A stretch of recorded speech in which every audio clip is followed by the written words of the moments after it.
Good day! So, isa na naman po itong video sa aking hashtag Create with Teacher Jo. May papakita ko po sa inyo ngayon ay paano ko gagawin ang aking DIY calendar chart para po sa mga bata. So, ito po ay mamount ko sa wall at very interactive po siya. It is meant to be child-friendly kasi po, through this calendar, marami po sa kanila pwedeng ituro the names of the months, numbers, counting, and then ilalagay ko rin po doon yung mga special events and holidays and birthdays po nila. Lahat po yun matututunan nila sa simpleng calendar lang. And there's so much more to learn sa calendar. Basta alam lang po natin how to utilize it.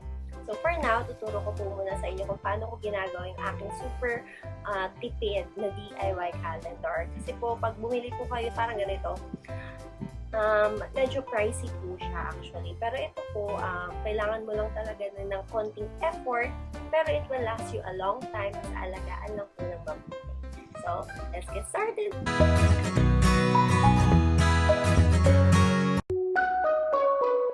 So, these are the materials na kailangan natin in this project. Ito po yung mga nilaminate pong mga months na labels po. So, if you watch my previous video tungkol po sa paglalaminate, yan po yun. So, dalawa po yung color ng numbers. So, this is 1 to 31. Ginagamit ko po yung yellow for simple days. So, wala naman pong event. Pero pag may holidays or merong birthday yung classmate nila, ito po yung gagamitin ko. Alam po agad ng bata na may something special na mangyayari nung araw na yun because it is specified by a red number. So, papakita ko pa yun sa inyo mamaya. These are the other materials lang. So, ayun lang. It's complete. Let's start!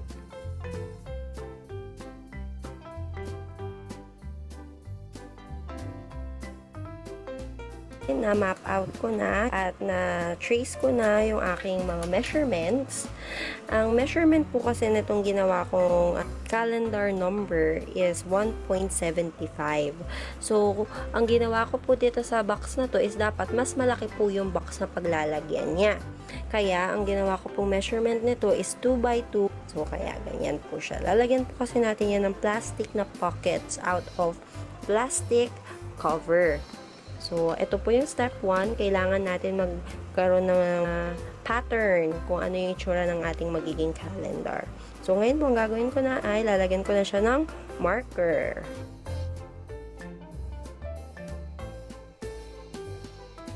So, this is it. Ito na po yung step 2. Na-mark out ko na po using a marker yung ating mga lines and it's looking like a calendar na po, di ba?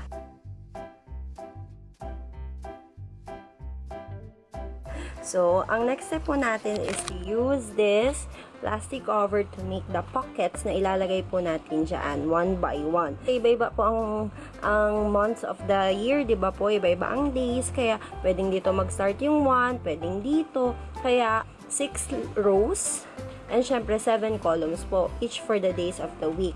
And then, this one po naman, 6 rows po, kasi minsan, pag dito nag-start ang 1, ang mangyayari po, ganito, 1,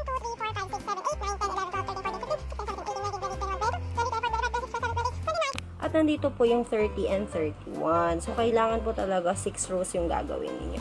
So, let's go to step number 3. We will make the pockets. So, gumupit muna ako ng size na ganito, kalaki. 4x4 by 4x4. Ang gagawin ko is I will fold it in half. Then, using this as my pattern, itutupi ko siya na mag-fit doon sa box. Like that. Yan. And then, scotch tape natin yung likod. This one.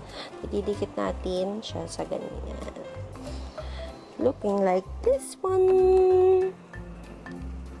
Yan. So, didikit natin siya dyan sa likod niyan. And then, all of this will look like that. And a snap! Snap! Ako meron mag-snap sa kaliwa. Dito na lang. Snap! So, ayan na siya. Ang kulang na lang dito ay yung dito sa top part, yung label para sa mga months. So, let's do that! So, nandun na po yung ating month na label. And this is done. Nagupit ko na rin po yung pinaka-cartolina. So, ang kailangan na lang po dito is to mount it sa wall. So, magiging ganyan po yung itsura niya. Ta-da!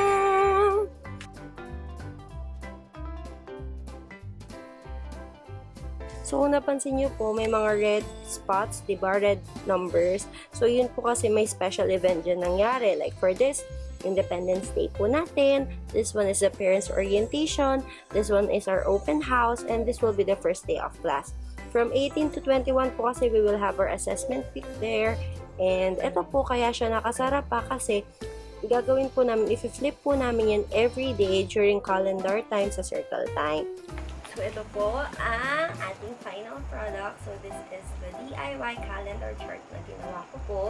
So, hindi ko po talaga siya fully recommended na gawin nyo ito.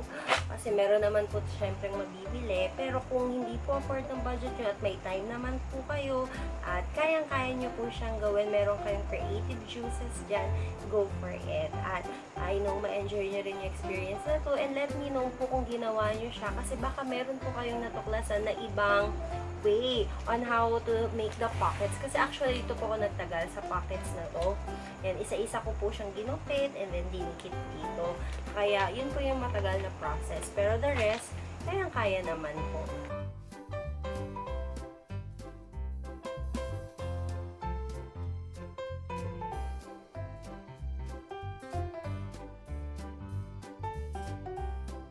I hope na nakatulong po ito sa inyo. Nag-give an idea on how you can make your visual aids interactive for the kids and educational. The end. Elsa, sabihin mo naman mag-like sila sa YouTube channel ko, sa video ko. Sabihin mo like. Sabihin mo sila, Chayla, comment. Comment kayo kay nanay. Bat sabihin mo sila mag-subscribe. Bat gising, sabihin mo subscribe.